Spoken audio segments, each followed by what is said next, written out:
আসসালামু আলাইকুম everyone, welcome back to my channel. আমি মাখনিস লাইফস্টাইল ব্লগ চ্যানেল থেকে আরও একটা নতুন দিনের নতুন ব্লগ ভিডিওতে আপনাদের সবাইকে ওয়েলকাম করছি। দেশ ও দেশের বাহিরে যে যেখান থেকে আমার ভিডিওটি দেখা শুরু করেছেন, আশা করছি আল্লাহর অসীম রহমতে সবাই সুস্থ ও নিরাপদে আছেন। আমরাও আলহামদুলিল্লাহ ভালো আছি। দিন তো অনেকটাই ছোট হয়ে গিয়েছে, তবে সংসারের কাজ তো কমে নেই, কাজ যেগুলো সেগুলোই আছে। তো যাই হোক, প্রতিদিন একটু বুদ্ধি খাটিয়েই সংসারের কাজগুলো করি। তো সর্বপ্রথম আমি প্রতিদিন চেষ্টা করি যে বারান্দাটা ঝাড়ু দিয়ে নিতে। বারান্দাটা ঝাড়ু দিলে তারপর আমার অনেকটাই ভালো লাগে। তো যাই হোক, অফ ক্যামেরায় সকালের নাস্তা কমপ্লিট করে ফেলেছি। তো ইদানিং অনেকগুলো করে রুটি বানিয়ে বানিয়ে ফ্রোজেন করে রাখছি, তা না হলে সকালে খুব তাড়াহুড়ো লেগে যায়। তো সব কাজ কমপ্লিট করতে অনেকটাই কষ্ট হয়ে যায়। রাতে যেহেতু একটু সময় পাওয়া যায়, সেই সময়টাতে একটু বেশি করে রুটি বানিয়ে রাখি, তারপর সকালে কিন্তু অনেকটাই আরাম পাওয়া যায়। এই মুহূর্তে যদি আমার ভিডিওটি দেখা শুরু করেছেন, তো প্লিজ একটা লাইক দিয়ে ভিডিওটি কন্টিনিউ করবেন। আর যদি আমার চ্যানেলে আজ আপনি নতুন হয়ে থাকেন, আপনি চাইলে আমার চ্যানেলটা সাবস্ক্রাইব করে নিতে পারেন। পাশে থাকা অল অপশনটি ক্লিক করে রাখবেন, এতে করে আমি নিত্য নতুন ভিডিও আপলোড করার সঙ্গে সঙ্গে আপনার ওখানে নোটিফিকেশন পৌঁছে যাবে। আপনি আপনার সময় সুযোগ মিলিয়ে আমার ভিডিওটি দেখে নিতে পারবেন। আর যদি দুইটা কাজই অলরেডি করে রেখেছেন, আপনাকে জানাই অসংখ্য ধন্যবাদ। সংসার ছোট হোক বা বড় হোক, সব সংসারে কাজ আছে। তবে ছোট সংসারে খুব সহজেই কাজগুলো গুছিয়ে নেওয়া যায়, কিন্তু বড় সংসারে গুছিয়ে নিতে একটু দেরি হয়ে যায়। আর যদি একা হাতে কাজগুলো করা হয় তাহলে তো কথাই নেই, সেই সাথে যদি ছোট বাচ্চা থাকে তাহলে তো আরও কথাই নেই। তো যাই হোক, অফ ক্যামেরায় তো সকালে নাস্তা করে নিয়েছি, তারপরে এই যে বারান্দাটা ক্যামেরা অন করে ঝাড়ু দিলাম, তারপর আরও বাদবাকি কিছু কাজ করে নিয়েছি। তারপর আবারও চলে এসেছি যে বারান্দার মধ্যে কাপড়গুলো শুকিয়ে দেওয়া ছিল, সেই কাপড়গুলো কিন্তু মুছমুছে শুকিয়ে গিয়েছে। এখন মোটামুটি 10টা বাজে। তো আপনাদের ভাইয়া আর কি এখনও চলে যায় নাই, এখন চলে যাবে আর কি। তো সে রুমে থাকাতেই আমি কিছু কাজ এগিয়ে নিলাম, মেয়েকে একটু সময় দেখতে পারলো। তারপর সে চলে যাওয়ার পর আমি আবারও কিছু কাজে হাত দিলাম। একটু বাড়তি কাজ করব আজ বলতে নেই, প্রতিদিনই আমি কিছু না কিছু বাড়তি কাজ করার চেষ্টা করি, তা না হলে আমি কোনো কাজ করে শেষ করতে পারি না। প্রতিদিন দেখা যায় আমার কিছু না কিছু ডিপ ক্লিনিংয়ের কাজ হাত দিতেই হয়। এইভাবেই আমার প্রতিদিনই চলে। এখানে সেখানে একদিকে ডিপ ক্লিনিং করে যায়, দেখা যায় আবার আরেকদিকে আরেকটা নোংরা হয়ে আছে। এইভাবেই আর কি আমার দিনগুলো চলে। তো আজকে ভাবছি যে আমি সোফার কভারগুলো ধুয়ে দিব। কয়দিন পরে তো অনেকটাই বেশি ঠান্ডা চলে আসবে, সেই সাথে রৌদ্রটাও কম থাকবে।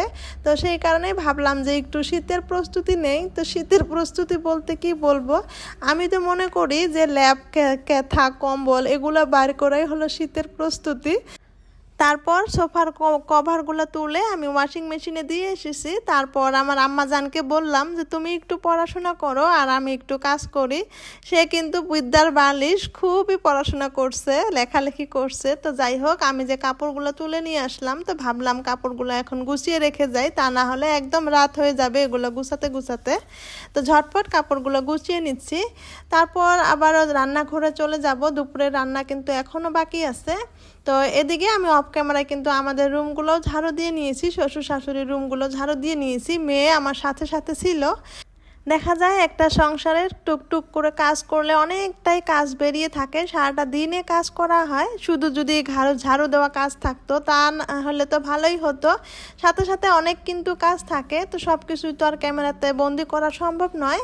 তো কিছু কিছু কাজ আপনাদের সাথে মাঝে মাঝে শেয়ার করি। তো অনেকেই বলে যে আমি কি কাজ করি, আমার তো কোনো কাজই নেই। তো যাই হোক, মানুষকে বলে বোঝানো যাবে না, এক হাতে কাজ করলে যে করে সেই জানে। তারপর চলে এসেছি দুপুরের রান্নায়। দেখতে পারছেন যে একটা ছোট মুরগির বাচ্চা আর সাথে কিছু ছোট মাছ। তো ছোট মাছ আজকে সকালে নিয়ে এসেছে। তো সকালে নিয়ে আসলে মানুষ কিনে মাছ কাটা কিন্তু মানুষ পাওয়া যায় না, তখন নিজেকেই কাটতে হয়। আর যদি বিকালে মাছ নিয়ে আসে তখন কিন্তু মাছগুলো বাইরে থেকে কেটে আনা হয়। তো তো যাই হোক মাছগুলো কিন্তু অনেক সময় ধরে কেটে নিয়েছিলাম, মুরগির বাচ্চাটাও কেটে নিয়েছি। তো কেটে নিয়ে তারপর এই যে এখন রান্না বসিয়ে দিচ্ছি।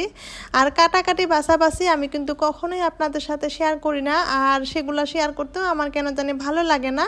আমি খুবই নিজের মতো করে সেগুলো কাজ করে নেই, খুব ঝটপট। তো যাই হোক, এদিকে দেখেন ননস্টিকের কড়াইয়া আজকে আপনাদেরকে ভালো করে দেখিয়ে দিলাম। এই কড়াইগুলোর জ্বালাতে আমি বাসি না, এগুলো ঘষাঘষি করলে তো একদম ছাল বাখলা উঠে যায়, আবার ঘষাঘষি না করলে দেখা যায় মান সম্মান চলে যায়। তো যাই হোক, এইভাবেই চলতেছে। আর এদিকে হলো মুরগির মাংসটাও কিন্তু বসিয়ে দিব। ওদিকে আমি ছোট মাছ বেগুন ভাতে মাখিয়ে বসিয়ে দিয়েছি। এই তো দেখেন হয়ে আসছে।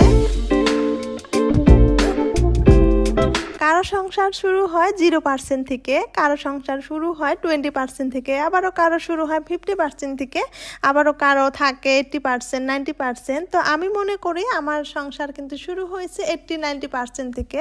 তার কারণ হচ্ছে যেখানে একটা বাড়ি আছে, যেখানে একটা গাড়ি আছে, সেখানে 80-90% ধরতেই হবে। তো যাই হোক, সংসারে কিন্তু সব কিছুই আছে, কিন্তু সংসারে গুছিয়ে কাজ করাটা, গুছিয়ে নেওয়াটা কিন্তু অনেকটাই কঠিন।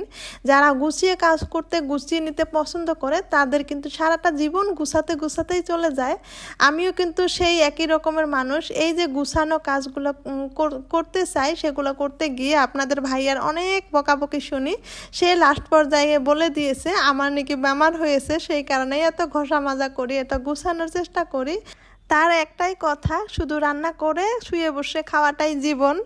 তো যাই হোক, সে হলো ছেলে মানুষ, সে আর এগুলো কি বুঝবে। আমার তো মনে হয় প্রত্যেকটা নারী গুছিয়ে কাজ করতে, গুছানো একটা সংসার খুব বেশি পছন্দ করে। খুব কম সংখ্যক নারী অগোছালো হয়ে থাকতে পছন্দ করে। আমার যেহেতু সংসার জীবনটা খুব বেশি দিনের না, প্রথম অবস্থায় তো নতুনই ছিলাম, তারপরে তো বাচ্চার মা হলাম। তো ছোট বাচ্চা নিয়ে সংসার সামলিয়ে, বাচ্চা সামলিয়ে সব কিছু সামলাতে কিন্তু একটু কষ্টকর। সেই ক্ষেত্রে দেখা যায় আমি এখন পর্যন্ত আমার মতো করে সংসারটাকে গুছিয়ে নিতে পারি নাই। সংসারটা যেহেতু আমার শাশুড়ি আম্মায় করেছে, সংসারের ভিতরের কাজগুলো কিন্তু এখন আমার। সেই ক্ষেত্রে আমি চেষ্টা চালিয়ে আছি যাতে কাজগুলো হার্ড ওয়ার্কলি না করে স্মার্ট ওয়ার্কলি করব। সেই ক্ষেত্রে আমি কিভাবে আমার মতো করে গুছিয়ে নিব সেই চেষ্টায় আছি। সেই কারণে গত ভিডিওতে আমি বলেছিলাম যে শীতের প্রস্তুতি নিচ্ছি, চুপি চুপি আমি আরও কিছু প্রস্তুতি নিচ্ছি। তো ইউ আর সিম্পল লাইফস্টাইল থেকে আপু আমাকে কমেন্ট করেছিলেন। আপু যেহেতু আমার চ্যানেলে নতুন, সেই কারণে আপু কিন্তু খুব বেশি আমার বিষয়ে জানে না। তো সেই ক্ষেত্রে আপু আমাকে বলেছিলেন যে আপু তুমি কি খুব বেশি প্রস্তুতি নিচ্ছ, চুপি চুপি প্রস্তুতি নিচ্ছ। তো যাই হোক, আপু কিন্তু আমাকে অনেক সুন্দর করে লম্বা একটা কমেন্ট করেছিলেন। আপুকে জানাই অসংখ্য ধন্যবাদ। এই ছাড়া আমাকে অনেক আপুরা আন্টিরা অনেক সুন্দর সুন্দর কমেন্ট করেন। তো যাই হোক, আপনাদের ভাইয়া সন্ধ্যাবেলা কিন্তু একটু আদর করে আমাদের জন্য চিকেন ললিপপ নিয়ে এসেছিল। তো আমি, আমার দেবর, আমার হাজব্যান্ড সবাই মিলে কিন্তু খেয়ে নিয়েছিলাম। তারপর এখন কিন্তু রাতে দেখেন আমি এগুলা কি কাজ করি, উপায় নাই, দিন রাত একাকার করে এইভাবে কাজগুলো করি। রাতে যেহেতু একটু সময় পাওয়া যায়, সেই ক্ষেত্রে আমি রাতে রান্নাটা কমপ্লিট করে, রান্নাটা যেহেতু 6টা 6:30টার মধ্যে হয়ে যায়, সেই ক্ষেত্রে আমি রাতে রান্নাটা করি। পাশাপাশি এগুলা রান্নাঘরের যেগুলো কাজ আছে সেগুলো আমি করি। শুধু এখন না, এগুলা কাজ আমি আগে থেকেই করি। তো সবসময় যেহেতু খুব এই ঘষা মাজা কাজগুলো করা হয় না, প্রতি মাসেই একদিন করে আমি এই ঘষা মাজা কাজগুলো করি। যখন যেই জায়গায় করার সময় পাই সেই জায়গায় করি। তো এখানে আমি ডাস্টবিন রাখি, তো ডাস্টবিন রাখার জায়গাটা কিন্তু একটু নোংরা হয়েছে, এটা সেটা রেখে দিতে এই ওয়ালটাতে পড়ে যায়। সেই ক্ষেত্রে আর কি এই ওয়ালটা দাগ দাগ পড়ে গিয়েছে। এই দাগ দাগগুলো কিন্তু সবার চোখে পড়ে না, তবে আমার চোখে কিন্তু পড়ে। তো আমি একটা নতুন ডাস্টবিন এনেছি, আপনাদেরকে একদিন শেয়ার করেছিলাম। তো সেটা কিন্তু এখনও আমি রাখি নাই। তো সেই জায়গাটা এখন ভালো করে পরিষ্কার করে নতুন যেহেতু একটা ডাস্টবিন এনেছি, সেটা সম্মানজনকভাবে এখানে রেখে দিব। তো সেই কারণে খুব মনের মতো করে চিকচিকে করে আর কি জায়গাটা পরিষ্কার করে নিলাম। দেখা যায় সংসারের প্রত্যেকটা কাজই নিজ হাতে করতে হয়, সেই কারণে দিন রাত একাকার করেই কাজগুলো করি।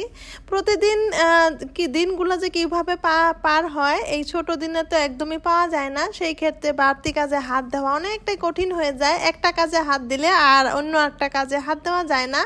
তো সেই ক্ষেত্রে দিন রাত কোনোটাই দেখি না, যখন সময় পাই তখনই করি। রাতে রান্না করে যখন সময় পাই তখন এই যে কাজগুলো করি। এখন আমি সুইচ বোর্ডগুলো ক্লিন করে নিচ্ছি। তো এই সুইচ বোর্ডগুলো জন্মের পর থেকে এখন পর্যন্ত সাফা করা হয় নাই, সেই কারণে এত বেশি নোংরা হয়েছে আর খুব বেশি ভালো করে এগুলো সাফাও হচ্ছিল না। যখন আমি সুইচ বোর্ডগুলোতে হাত দিয়েছিলাম আমার এতটা যে ভয় পেয়েছিল, মনে হয় কখন যেন শর্ট খাবো, আমি খুব ভয় পাই। তো শিশির আপু একদিন ভিডিওতে বলেছিলেন যে সুইচ বোর্ডে হাত দিলে কিন্তু অনেকটাই ভয় পায়। যখন আমি সুইচ বোর্ডগুলো ক্লিন করেছিলাম তখন আমার বুকের ভিতরে ধরপড় করেছিল, মনে হচ্ছিল আমি এই তো শর্ট খাবো আর খাবো। তো যাই হোক, সুন্দর করে ক্লিন করে নিয়েছিলাম, যা ক্লিন হয়েছে মোটামুটি আলহামদুলিল্লাহ। আর এদিকে দেখেন আমি শুধু একাই কাজ করছি নাকি, এদিকে আমার মেয়েও কিন্তু আমার মতো করে ঘষা মাজা করছে। তো যাই হোক, আমার কিন্তু অনেকটাই হেল্প হচ্ছে। তো রাতে শ্বশুর শাশুড়ির জন্য মাছ নিয়ে এসেছিলো, মাছগুলো রান্না করে নিয়েছি, ভাতও রান্না করে নিয়েছি। আর এদিকে এগুলো হলো মুরগির চামড়ি, তো এগুলো খুব বেশি খাওয়া হয় না, আজকে আবার নিয়ে এসেছিল। তো সেগুলো আমি পুরো পরিষ্কার করে রেডি করে রেখেছিলাম। আর আমার যে পার্মানেন্ট হেল্পিং হ্যান্ড আছে সে কিন্তু চলে এসেছে, আপনাদের ভাইয়া। তো ভাইয়া কিন্তু এই যে লাড়ালাড়ি করে চামড়িগুলো রান্না করছে। তো আপনাদের সাথে একটু মজা করলাম, কেউ কিছু মনে করবেন না। তো যাই হোক, এই তো জায়গাটা দেখেন আমি যে সুন্দর করে ক্লিন করেছিলাম, তারপর দেখেন এখন কতটা চিকচিকে হয়েছে। এই প্লেট বাটিগুলো মনে হচ্ছিল সত্যি সিরামিকের প্লেট বাটি। তো যাই হোক, এখন কিন্তু রাত 9টা কি 9:30 বাজে, সবারই খাওয়া দাওয়া হয়ে গিয়েছে। তারপর আবারও চলে এসেছি আমি আমার যেগুলো কাজ বাকি ছিল সেগুলো করতে। তো এখন পরিষ্কার করার পর এখন আবারও একটু ভিডিও করছি আপনাদের সাথে শেয়ার করার জন্য।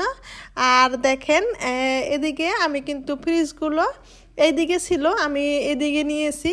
আর এদিকে ক্যাবিনেটটাও কিন্তু আমার ডাইনিং টেবিলের ওই দিকে ছিল। যারা আমার ভিডিওগুলো মনোযোগ সহকারে দেখেন তারা হয়তো একটু বুঝতে পারবেন।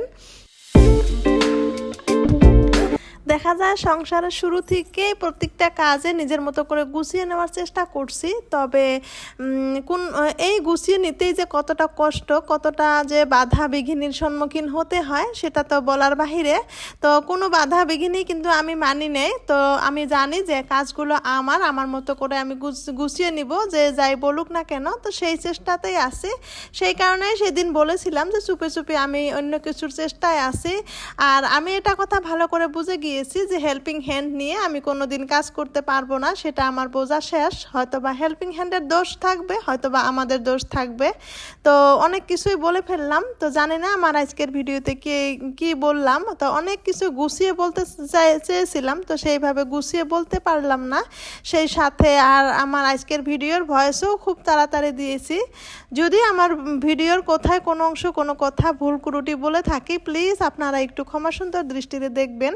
আর এই যে আমার সম্মানজনক ডাস্টবিনটা নিয়ে এসেছি, এখানে একটা ডাস্টবিন ছিল, সেটা আমার বিবাহের আগে থেকেই ছিল, সেটাই কিন্তু এখন পর্যন্ত ইউজ করতেছিলাম। সেটার কোনো ঢাকন ছিল না, শুধু একটা ডাস্টবিন ছিল আর কি। সেখানে পোকামাকড় উপরে কিছু রাখলে আর কি উড়াউড়ি করতো, মাছি উড়াউড়ি করতো।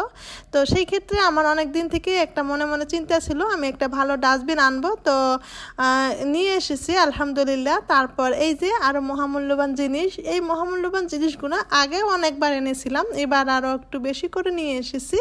তো এই যে একটা করে পলিথিন রাখবো এখানে, আমি যে পলিথিন কিন্তু আগে থেকেই রাখি। তো যাই হোক, তো নিজের মতো করেই কিন্তু সব কিছুই একটু গুছিয়ে নেওয়ার চেষ্টা করছি, সবাই দোয়া করবেন।